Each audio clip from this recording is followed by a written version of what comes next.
The name of the game at airports these days is security. And while X-ray machines and metal detectors can spot most potential problems, they can't catch a plastic explosive. For a machine to determine that an object inside a suitcase is a plastic bomb, it's got to be able to do fuzzy logic. That is, come to a quick decision based on incomplete, conflicting, or ambiguous data. Now, to do that, the FAA has turned to the brain-like power of neural network computers. Today, we take a look at the next generation of computer processing, neural networks, on this edition of the Computer Chronicles.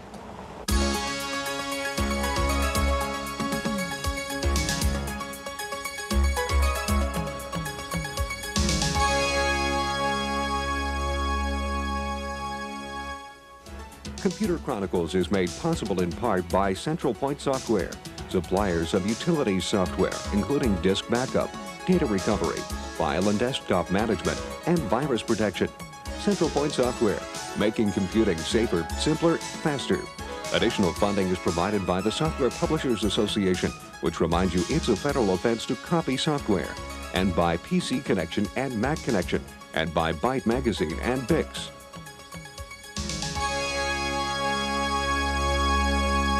Welcome to the Computer Chronicles. I'm Stuart Chaffee, and with me this week is Jan Lewis. Jan, what we have up on the computer here is something called ExploreNet 3000. It's a neural network application program from HNC, and we're actually running a problem right now, a parity problem, and occasionally you'll see these little icons click there, and you can see it's processing different sessions of this particular problem. What's interesting is to look at the graph on the bottom, which is the mean square error as it's trying to solve this parity problem, and you can see it drop, a big drop in the middle at some point as the program, as the neural network system is learning how to do this, and of course reducing the number of mistakes it makes. Just one little example, we'll see others in just a minute. What I want to ask you is something I don't understand. If neural network processing is so different and so unique and depends on parallel processing, how do you just shove a disk into a PC and run it? Good question, because in fact exactly what neural nets are trying to do is more closely approximate the way the human brain works. The human brain does many things at the same time, massive parallel processing. Give you some idea of scale, human brain in terms of, let's say, pattern recognition of an object is probably doing about a few 100 billion processes all at the same time. So the question is very good, how does it happen? Most of the software packages now are actually simulating the parallel processes, and in fact they're really going on a sort of time-sharing basis. Intel, however, has just introduced a chip that in fact is made for massively parallel processing things such as neural nets. And in fact on this one chip they basically have over 10,000 individual little computers that do in fact process in parallel. Wow. Jan, today we're going to demonstrate several neural network applications that run on a 386 PC or on a Macintosh, and we're going to start out by looking at what's called a HAN, a higher order neural network. NASA has developed one such system to do pattern recognition, and here's our report from NASA's Ames Research Center. An astronaut is responsible for the maintenance of the spacecraft once in space. But scientists at the NASA Ames Research Center are working on a neural network they hope will assist the astronaut in some of those tasks. In this computer simulation, the scientists are training the network, called the higher order neural network, to identify different types of airplanes. The network's main feature is its ability to recognize the same object, even if it's in a different position from the training set. The neural network is trained in terms of triangles, where the triangle is a distortion invariant feature. That is, if you draw a triangle from any 3 points around the edge of an object, now you take that object and you move it, you rotate it, and you scale it, you find those 3 points that are in the same relative positions still form a triangle with the same included angles. Thus, the neural network distinguishes between objects by identifying the different triangles in each. This distortion invariance is built into the architecture of the neural network and does not need to be learned.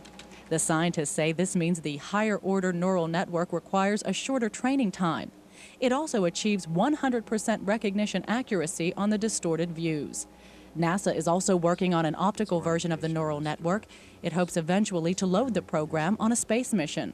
One of the main applications that we're looking at is in robotic vision, where an application where a robot will be sent out to try to, say, retrieve a tool in space, and it's necessary to be able to recognize the object in any view it could appear. It could be rotated, and it could be at an unknown distance and in an unknown position in the input scene, and it has to be recognized, and then the robot can go out and grapple the object. For the Computer Chronicles, I'm Maria Gabriel.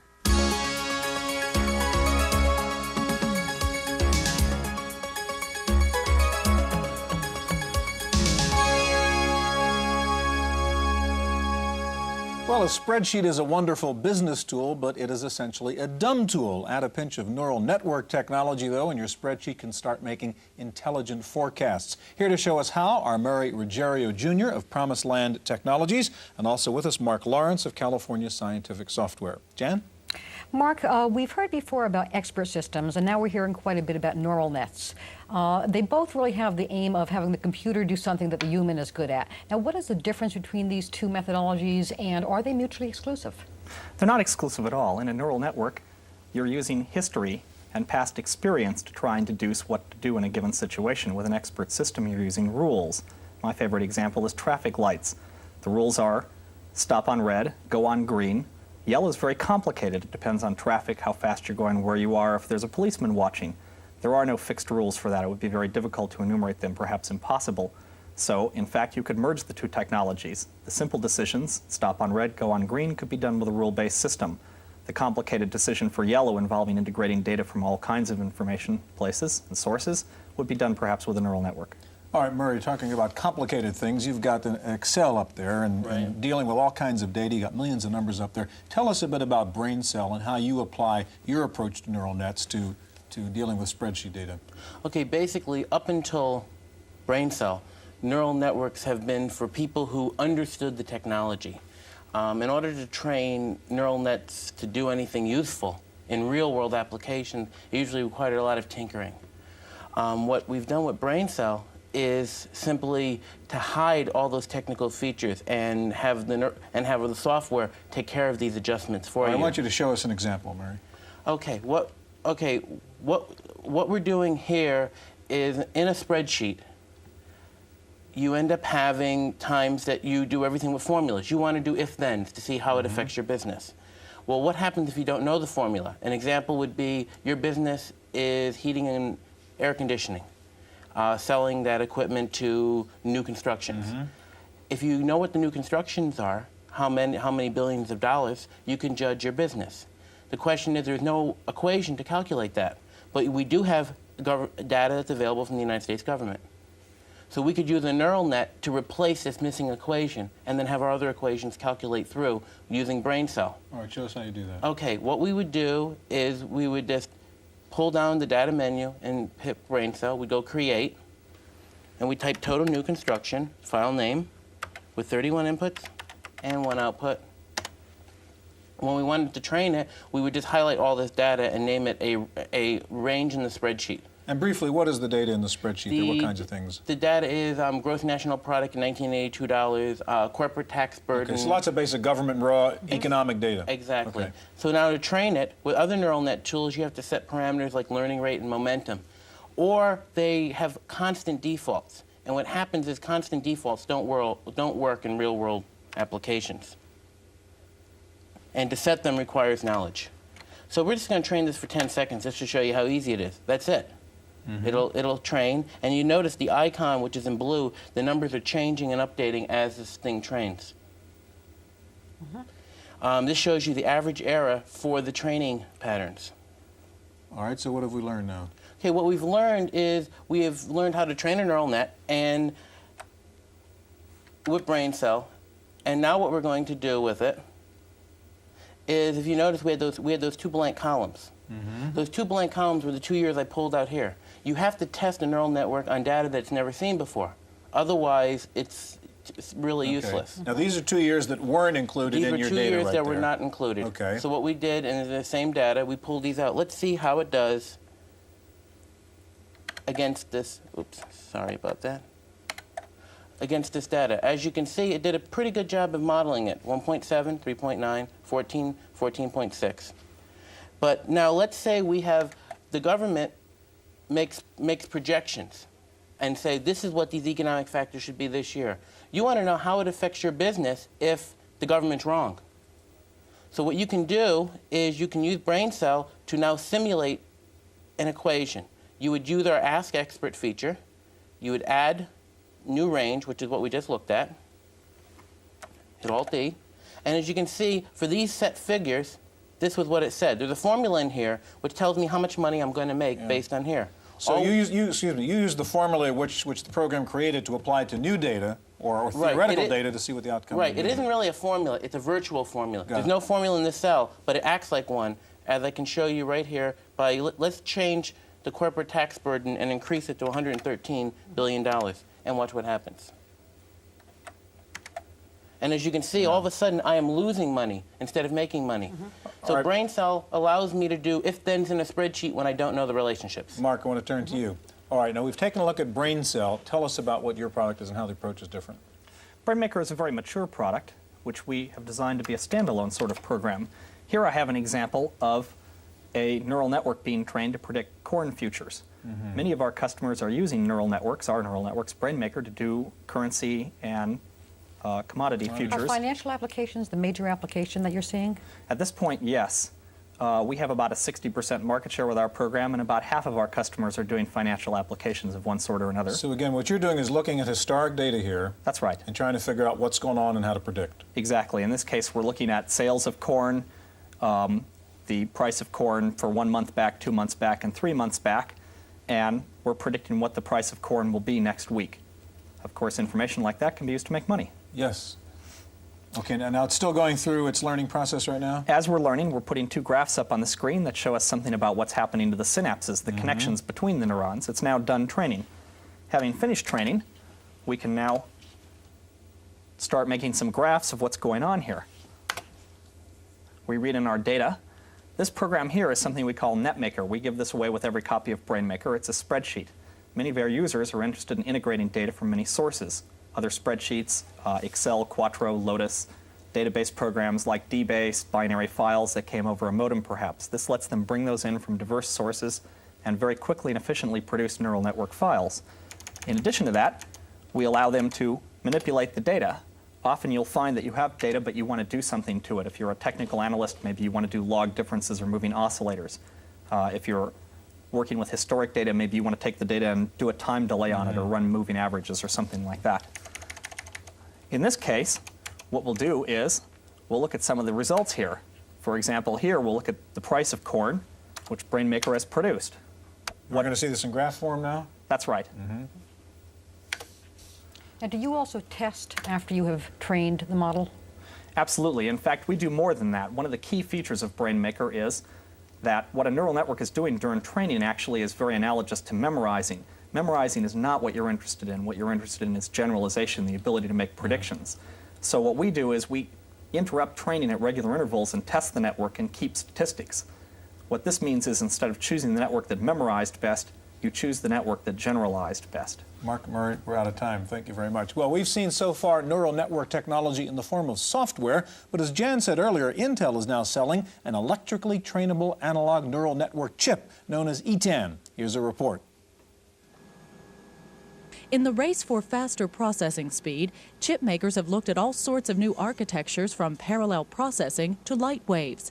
At the Intel Corporation, researchers have developed a neural network chip which processes information much like the human brain through connections called synapses. The chip can process 2 billion interconnections per second. The chip's main advantage is its speed of performance. The time it takes a neural network chip to map or recognize an input pattern can be microseconds compared to milliseconds to seconds for a computer, a standard conventional computer. The chip is called the 8170 Electrically Trainable Analog Neural Network, or ETAN. ETAN's 64 analog neurons replicate the basic functions of the brain. The neurons can process data by giving each input a numerical weight. This chip can accommodate over 128 inputs and store over 10,000 synaptic weights. Experts here are programming the chip to recognize and catalog the tiny serial numbers on film strips. But before that can be done, they have to train a simulation program called BrainMaker. It's part of the ETAN's development kit and emulates the characteristics of the chip. The software here is learning to recognize the serial numbers. A solid bar means its training is complete. The synaptic weights are then downloaded from the program onto the ETAN. Intel isn't the first to develop a neural network chip, but there are key differences with the other products. It's all analog, for one thing. It handles analog voltages as input and output, and all the processing on the chip is done in analog. Another interesting characteristic is that it uses non-volatile memory to store the weights. So when the power is turned off, the chip still remembers what you taught it, or if you will. But if the power of one ETAN is not enough, Intel also has a multi-chip prototyping board that can hold up to 8 neural network chips working in parallel. For the Computer Chronicles, I'm Maria Gabriel.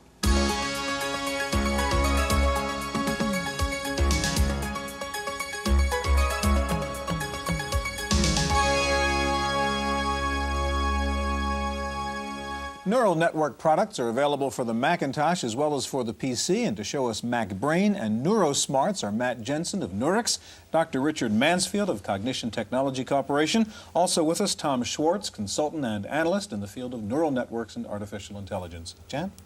Matt, now your program, MacBrain, has a new approach. You have a wider variety of algorithms. You support a HyperCard front end. Show us MacBrain. Okay, Jan. MacBrain is designed to be easy to use even on difficult problems. So what we can do is create a new network from scratch using Macintosh tools. Like, for example, we can create some neurons here, and then we can connect them together in a variety of different ways, including using tools that work on groups of units all at once. And then from that standpoint, we can make more complicated networks by using the cut, copy, and paste routines that are standard in Macintosh programs. And then we can build up more complex networks based on smaller modules, and that saves a lot of time. We also have a built-in macro language, which allows you to set up complex experiments or complex networks automatically, train data, because neural network problems of any serious size often take hours or even days to train on microcomputers. Yeah, Matt, show us an actual application if you have using MacBrain. Sure. Let me call up a new file here. This would be a program which would, or rather a network, which would analyze a loan application to determine if the person is a good risk or not. So we have inputs such as age, income, the equity they have in their house, and so forth. And initially the network knows nothing, but we'll train it on a bunch of case histories, people with different characteristics and what their payment history was. Now we've loaded in some data there, and we can access individual cases and analyze them. Then we can use a macro to automatically train the network. So let me just call up a little graph here, which we can use to keep a visual eye on how the network is progressing. I'll call that error, and the error should decrease, meaning that it's learning the relationships inherent in what makes a good risk as time goes on. So I think we're all set to go now here, and I'll just go to the macro menu and say run. And it'll start executing this macro here, which learns a number of times, and then after it's learned for a while, it'll update the graph and then go back. Curve coming in. Right, and then the error curve here is starting to drop down, and we can zoom in and do all kinds of graphs and analysis and so forth. What we can also do is, after the network has trained for a while, we can use another part of this macro here, starting here, which, when we run it, will allow us to test an individual case. So, for example, we can say someone who's 25, male, so forth, married, makes $30K, and rents. They have no equity in their home, and they want to ask for $20,000. From what the network has trained on so far, it thinks that person's a good risk. Now, once you've developed an application, you can then sort of download the system into a runtime engine which runs within HyperCard or Fourth Dimension, other Macintosh applications. All right, Matt, I want to ask you to get out of MacBrain if you can. We want to take a look at NeuroSmarts. And Richard, while he's doing that, what's the approach of NeuroSmarts? We've seen 3 different approaches here to using neural network technology. What does NeuroSmarts do? NeuroSmarts is a unique hybrid product. It evolved from an expert system. And when customers like Hughes Aircraft asked us to add a hypertext front end so they could work with Navy maintenance managers, we added a hypermedia aspect to it. Then we found customers such as Blue Cross Blue Shield wanted to take a look at cost containment, so we added a neural net component. So now we have both neural net, expert system, and hypermedia. Or let's fire it up so we can take a look. Now, you have facts, rules, and advice. Let me go to a specific application here, and I'll show you exactly how that works. You can customize the front end. That's the hypermedia aspect of it. Now let me go inside the program. You can password it. So we're going to do another example of really a loan analysis situation, It's a Richard? loan analysis, exactly. Now, inside here, you can see that there are rules. The rules are basically if-then type rules, asking specific questions here. Down here, after you've collected the information you need for the neural net, you have the neural net component here, and let me just show you how that works. You have a data file, a validation file, and you can just let it go ahead and train. And it's very quick, shows you have a 93% accuracy. There's one particular discrepancy here. You can take a look at that if you wish. Now, let's go back out of here, and after answering those questions, let's see what it would come out with here.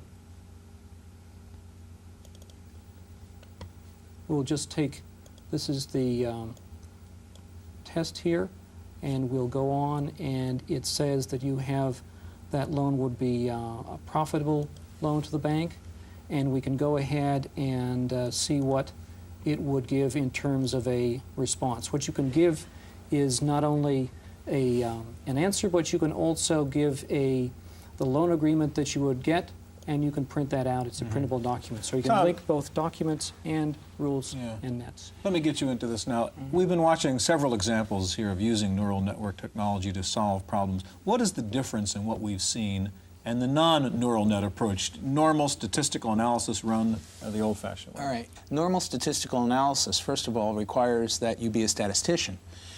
People look at neural nets as biologically motivated statistical analysis or statistics for non-statisticians, so that neural nets have the capability of analyzing very complex relationships without an understanding of the underlying problem that you're trying to solve. Typically in statistics, you need some understanding of the data before you try and analyze it. So it opens up powerful approaches to non-statisticians. All right, I'm sorry, go ahead, Jen. The algorithms that we've seen here, we've seen back propagation, and there's a couple of other of them. How much do any of them actually approximate the way the human brain works? Well, you have to remember, Jan, that the human neuron has about 150 different processes going on. The neural nets that we've seen here model approximately 3 or 4 of those processes. Now, this is a first-order approximation. It does create economic value. So the issue of biological plausibility is really left more to the biologists than the people who are trying to commercialize this technology. Direct answer to your question, very, very rough first-order approximation, and to say that we can even say that or know that is difficult. Tom, last question. We've seen some impressive products here, and we've heard about neural networks for a long time. How real is all this? I mean, are products out there? Are people using these things? Oh, absolutely, Stuart. There's an installed base of almost 50,000 neural net products out there for the PC, Mac, and Sun kinds of platforms. There are people using them on a daily basis. In fact, every time you make a phone call, a long-distance phone call, you go through a one-neuron neural net. So that they're in daily use. I know we saw TNA at the beginning of the show. There are a number of people doing loan advisors, and certainly the financial forecasting is very, very hot area. All right, gentlemen, thank you very much. That's our look at neural networks. Stay tuned now for this week's Computer News.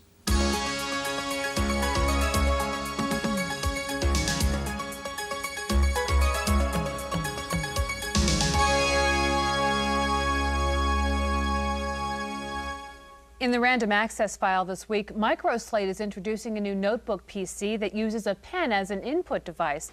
The Data Lite 300L PC features a touch-sensitive input screen on which you enter information using either a stylus or your finger. The new Microslate laptop will come complete with VGA screen, 1 megabyte of memory, and 20 megabyte hard drive. The price is $6,000. The first units are scheduled to ship in July. Lotus Development has announced the release of several new upgrades to 1.2.3. Version 2.3 for older DOS machines is now out. Lotus says it has many of the features found on the higher-end Lotus release, version 3.0. And Lotus now says the upgrade to that version, release 3.1 Plus, will ship by early July. InfoWorld magazine says that Microsoft is ready to roll out its long-awaited 5.0 version of DOS. The upgrade for current DOS owners will cost under $100, and release is expected in mid-June. Taking a look at this week's top 10 software titles for the PC, PC Connection reports that DR-DOS competitive upgrade to 5.0 is in the #1 position, with Expanded Memory Manager in second. Third is WordPerfect 5.1, followed by Windows 3.0. Procom Plus is in 5th place. Rounding out the top 10 PC titles are Adobe Type Manager for Windows, the Norton Utilities, Quicken, PC Tools Deluxe, and Norton Antivirus. And it's time now for this week's software review with Paul Schindler. If you're tired of Rolodex cards and ready to get rid of them, you know there's lots of Macintosh programs that try to help you organize your address book. The best I've seen is a desk accessory called TouchBase. Now, usually you have to choose between a program too simple to do the job or a database too complex to handle. TouchBase is the best existing compromise between these two. First of all, it's a desk accessory, which makes it easy to get into. It's fast. Display a list, click on a name to bring up the full record. You can move forwards and backwards with these buttons. You can find a card by any of a number of criteria, including any field on the card. You can even search notes, but that takes longer. You can sort the listing almost any way you want as well. It has several handy, well-thought-out options for output, including envelopes, detailed forms, and listings. I was particularly impressed with the fax cover sheet and with the label section, which allows a choice of label types and enables you to start at any label on the sheet. TouchBase is $125 from After Hours Software in Van Nuys, California. For the Computer Chronicles, I'm Paul Schindler. Radio Shack has announced a new trade-in program on new Tandy computers. If you buy selected 286 or 386 machines, Tandy will let you trade in your old computer. They're offering a credit of up to $500 for trade-ins. Radio Shack says the trade-in offer will be good until the end of June. Apple is also offering trade-in deals on new Macintosh computers at selected stores around the country. And finally, have you ever forgotten to save a file only to realize later that you really needed it? Well, a company called Working Software has come up with a miracle for you. It's called Last Resort, and it automatically records all computer keystrokes so that there's always a saved version of any computer input. Last Resort works as a TSR, and you can call up the magically saved files from inside most word processors.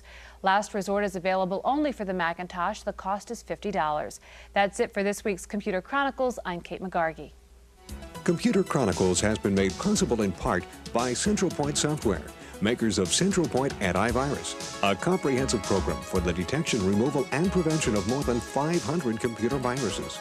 Additional funding has been provided by the Software Publishers Association, which reminds you it's a federal offense to copy software, and by PC Connection and Mac Connection, and by Byte Magazine and Bix, the Byte Information Exchange.